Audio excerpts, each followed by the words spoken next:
As we are just before lunch, I want to activate the audience. So, please.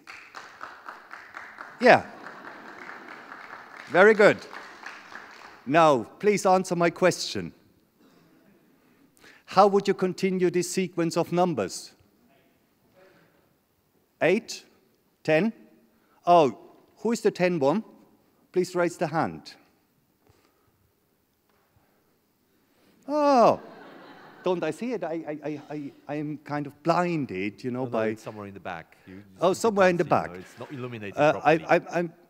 I really do believe the 10 one just said 10 because he knew that I wanted him to say 8, right?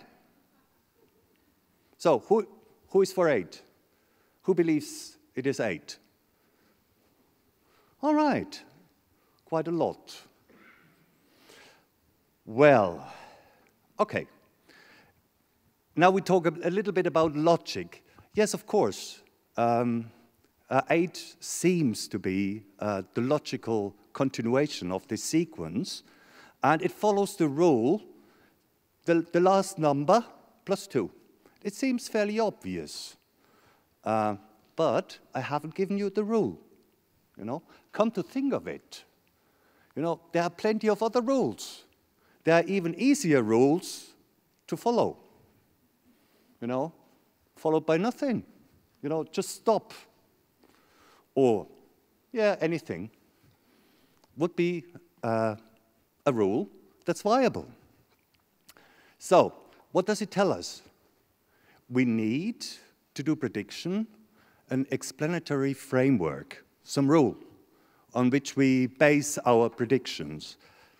And, now you may wonder, why is he doing here this basic math with us? You know, what is the relation to business? And, well, I believe that in business we do decisions every day, all the time. And we do it actually with an implicit explanatory framework. And in business, I believe these frameworks we call vision, goals, mission. That's the sort of the thing we use in our everyday life. Now I switch to the other notes. Now, if we go even more into business, and now I'm going to talk about something or someone I like most, myself. And I just start from myself. I get what I think I want. What does this create? It creates an impulse for purchase, which creates a demand.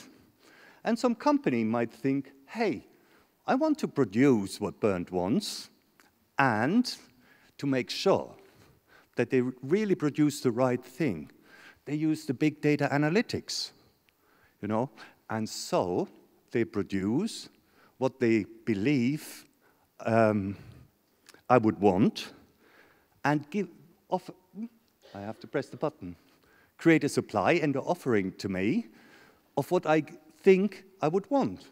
Maybe I don't even know yet that I would want that, but based on these analytics, you know, they can give me what they think I want, and it's pretty close to what I want. So, hey, cool, I want to have that. And therefore, we enter into a virtuous cycle of convenience, contentment, complacency.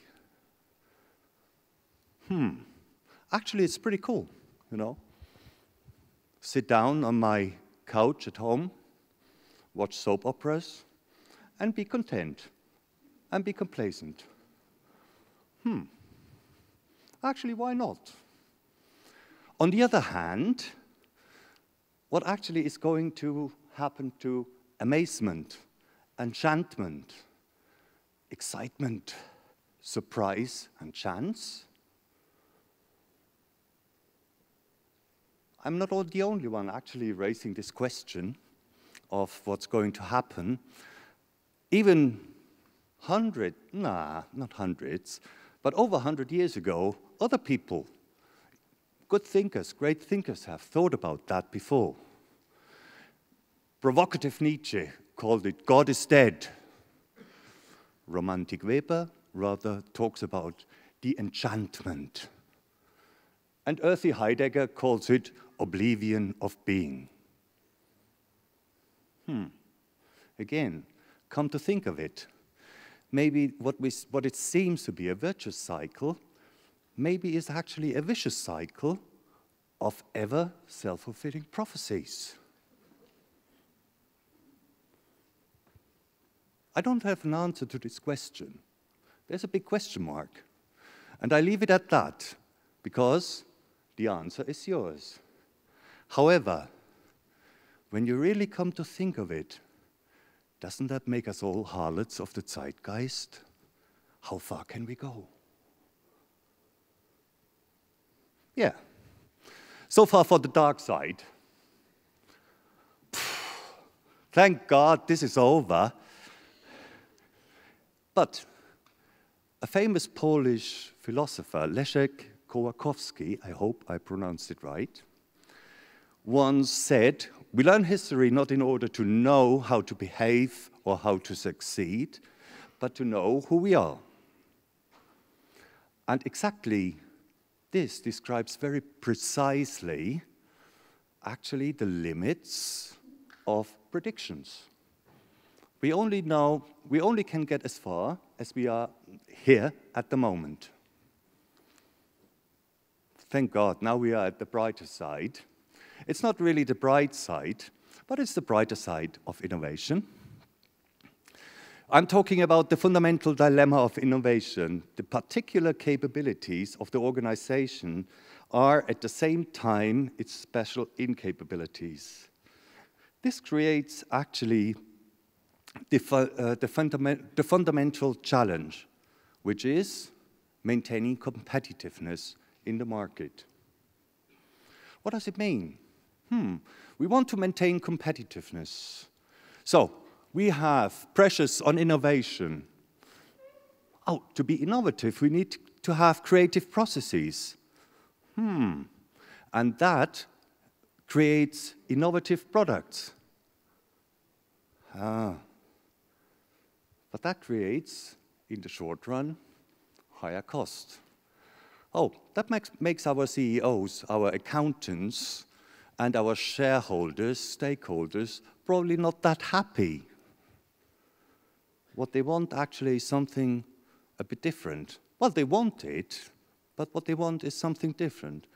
They want lower costs, efficient processes, inexpensive products, which promise, in the short run, of course, higher profits.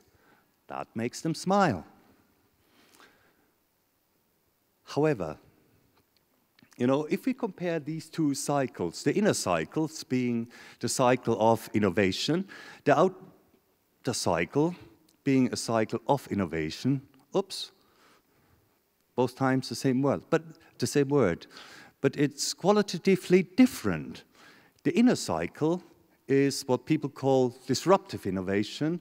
The outer cycle is the one called rather incremental, or as Stefan said this morning, it's organic.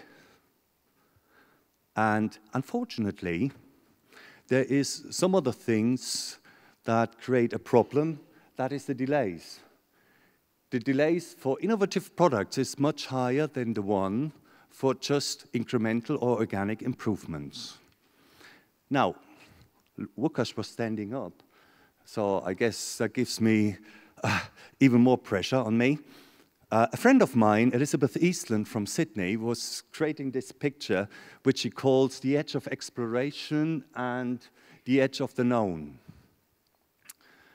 And that's actually where we are going with innovation. We don't know where we're going. Because we are innovative, nobody has been there before. So we are the first ones to go there, at the edge of exploration and the edge of the known. And I would stress Nietzsche again, and actually Nietzsche is not on his own. You must be ready to burn yourself in your own flame. How could you rise anew if you have not first become ashes? Boah, how pathetic.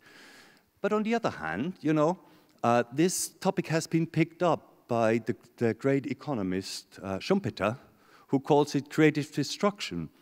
Or we can even cite Steve Jobs, who says, if I don't cannibalize myself, somebody else will do it.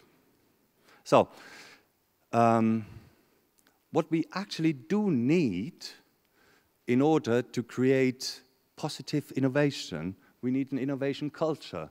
And because I was talking about myself, as I said, believe that the 4 pillars of an innovative culture is create a culture of appreciation, create a culture of learning from successes, but also from failures. We had this morning several times. Creates an environment that allows processes of trial and error, which relates somehow to the learning from successes and failures, and create an environment that has sufficient free space for creative moments, for letting your thoughts flow. But everything is nothing without inspiration, passion, and heart and soul. Thank you very much. Cinque. Herzlichen Dank. Merci beaucoup. Mille grazie. Muchas gracias. Shukran.